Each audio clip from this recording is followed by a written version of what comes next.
And then I saw this muffler and I thought, or Chris saw it and he goes, hey man, you gotta show that to people. I want to see what's inside that thing. So this is a stock VW Bug muffler. I don't know what year it came off of, but here's what's inside of these things. So let's take a look here. So this is the exhaust where it comes in, and the other one comes down from above here. It comes down and goes in here. So you look at all it is just a crimped up bunch of hoses or metal tubes with a bunch of holes drilled in it. So that's how restricted these stock mufflers were.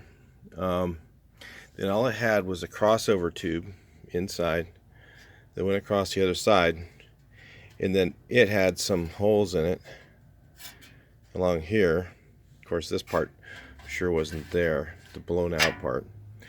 You notice this side was the same as the other, had the holes in the tubes as it came down.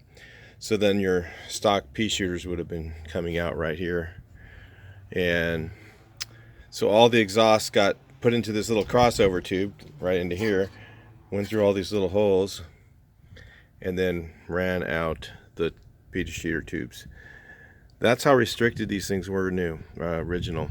So yeah, that's why some of those headers and stuff like that might be a good idea to put on your car, you know, for some people. But these things really gave you a lot of torque. That's one of the good things about the stock muffler. So anyway, thought I want to share that with you guys real quick. Quick view of the cutaway of the stock muffler. Talk to you next video. Please like, share, and subscribe.